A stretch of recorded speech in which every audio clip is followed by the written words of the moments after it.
시청자 여러분 안녕하십니까? BOA 뉴스투데이 시작합니다.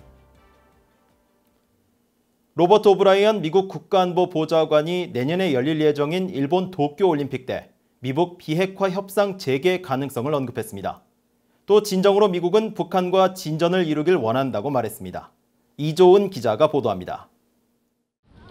로버트 오브라이언 미국 국가안보보좌관은 16일 워싱턴의 아스펜 연구소가 주최한 화상대담에 참석해 미국의 대북 전략과 비핵화 협상 전망에 대한 질문을 받았습니다.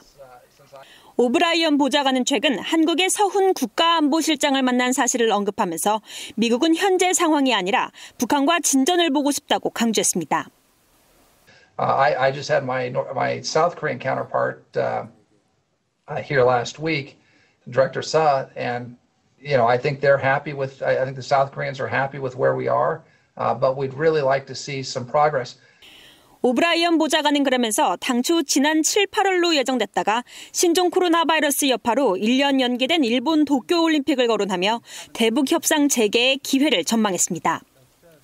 올림픽 도중 혹은 전후로 당사자들이 모여 북한 주민들을 위한 경제적 번영과 무기 감축, 또 비핵화를 위한 초기 조치를 이끄는 협상을 할 시기가 있을지도 모른다는 겁니다. There may be an opportunity next year if, and I think we're all hoping that with COVID potentially abating next year, we can have the Olympics in Tokyo. And I think the North Koreans are interested in participating in the Olympics in Tokyo. 오브라이언 보좌관은 이어 미국의 대북 전략은 미북 정상 간의 친분 관계 유지와 동시에 대북 제재 압박이라고 강조했습니다. You've got this interesting situation where the president has had very cordial communications with Kim Jong-un, Chairman Kim, but at the same time, we've had a maximum pressure campaign on North Korea.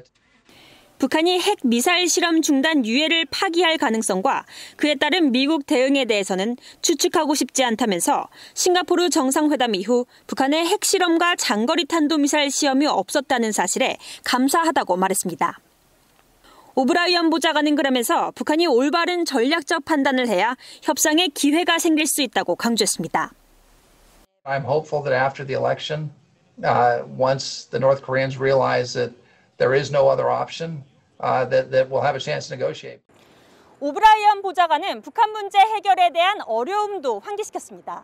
그러면서 트럼프 행정부는 정상 간 관계 유지와 함께 제재를 통한 최대 압박 전략을 지속적으로 유지할 것이라고 거듭 강조했습니다. BOA 뉴스 이조은입니다. 유럽 국가들이 군축 문제를 다루는 유엔 총회 제1위원회에서 북한의 검증 가능하고 되돌릴 수 없는 비핵화를 촉구했습니다.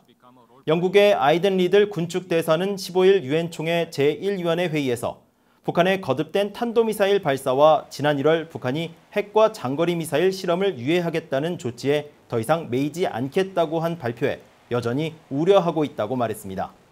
그러면서 북한의 불법적인 핵과 탄도미사일 프로그램은 세계 안보에 대한 심각한 위협이자 유엔 결의 위반이라며 북한이 비핵화를 위한 검증 가능하고 되돌릴 수 없는 조치를 취하길 촉구하며 그 전까지 북한의 불법 프로그램을 겨냥한 제재는 엄격하게 이행돼야 한다고 밝혔습니다.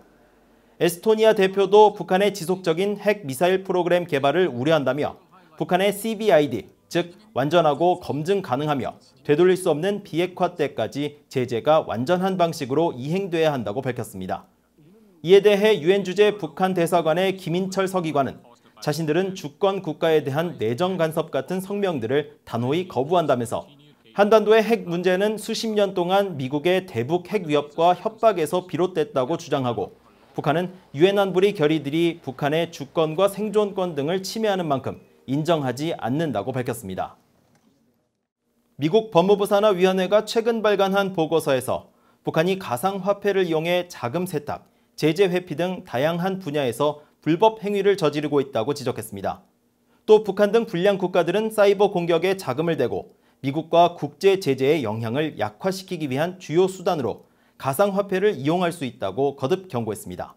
지다겸 기자가 보도합니다.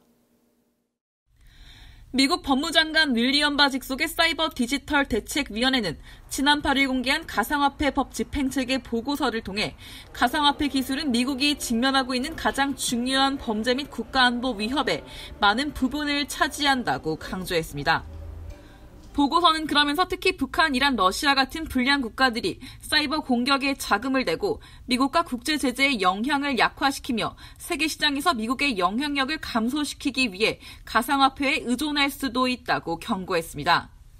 사이버 디지털 대책위원회는 또 가상화폐는 개인과 불량 국가들이 제재를 회피할 뿐 아니라 전통적 금융시장의 기반을 약화시킴으로써 미국과 동맹국들의 이익을 해칠 수 있는 골치 아픈 기회를 만든다고 설명했습니다. 그러면서 가상화폐는 범죄에 연루된 금융거래와 금융활동을 감추기 위한 수단, 거래소 탈취와 같은 3가지 범죄에서 악용된다고 지적하고 북한은 이런 모든 범죄에서 가상화폐를 악용하고 있다고 밝혔습니다. 실제로 지난 3월과 8월에 발표한 북한 당국의 가상화폐를 통한 자금 세탁과 가상화폐 거래소 해킹을 사례로 제시하고 이런 수사를 통해 적발한 가상화폐를 이용한 북한의 정교한 자금 세탁 기법과 북한 해커들의 기술을 명시했습니다. 사이버 디지털 대책위원회는 이어 북한의 가상화폐 해킹과 이후 이어진 자금 세탁 계획에 대한 조사는 성공적이었다고 평가했습니다. 특히 미국 연방수사국 FBI와 연방국세청 범죄조사국, 국토안보수사국이 주도한 포괄적인 조사 이후 재무부와 법무부의 조율된 조치가 뒤따랐다며 이것이 가상화폐 분야에서 야기되는 위협을 다루는 데 있어 조사기관 간의 협력의 중요성을 보여준다고 강조했습니다.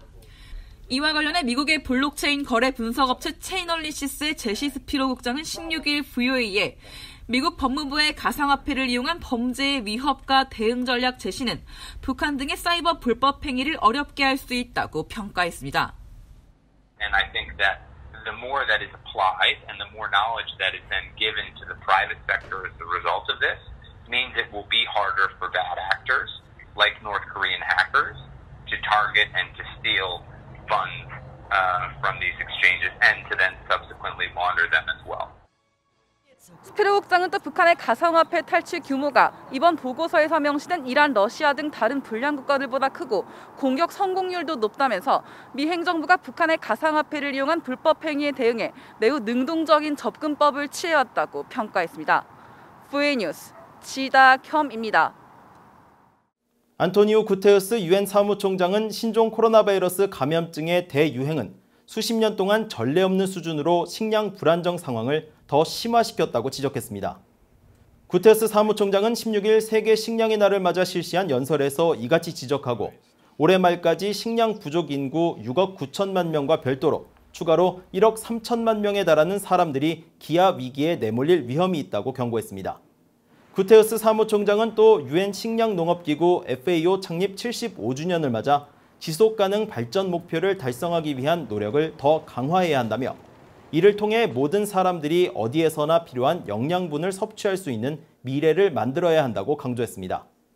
이런 가운데 북한 외무성은 세계 식량의 날을 맞아 자체 홈페이지에 올린 글을 통해 홍수와 태풍 피해로 많은 농경지가 유실됐지만 농작물 피해 최소화를 중차대한 문제로 내세우고 투쟁하고 있다면서 앞으로도 유엔 식량농업기구와 세계 식량계획을 비롯한 국제기구, 세계 여러 나라와 교류 협력을 강화해 식량 안전 보장과 역량 개선, 유엔 지속개발 목표 달성을 위한 국제적인 노력에 적극 기여해 나갈 것이라고 밝혔습니다.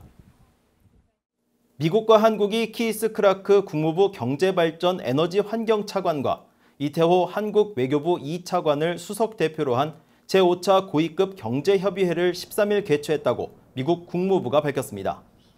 국무부는 16일 발표한 보도자료에서 이번 협의회는 한국의 신남방 정책과 미국의 인도태평양 전략에 부합하는 양국의 진전 사항들을 점검하고 앞으로 나아가기 위한 방안들을 모색할 수 있는 기회를 제공했다고 밝혔습니다.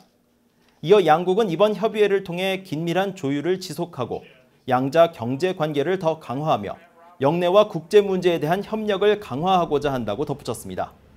앞서 한국 외교부는 별도로 발표한 보도자료에서 양국이 신종 코로나 바이러스 대응 과정에서 항공 노선을 유지하고 진단키트와 마스크 지원 등을 통한 협력을 했다며 이를 두 나라 협력의 모범 사례로 평가했다고 밝혔습니다.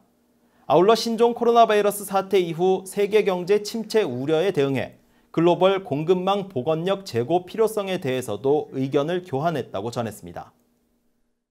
이상으로 VOA 뉴스투데이를 마칩니다. 시청해주신 여러분 고맙습니다.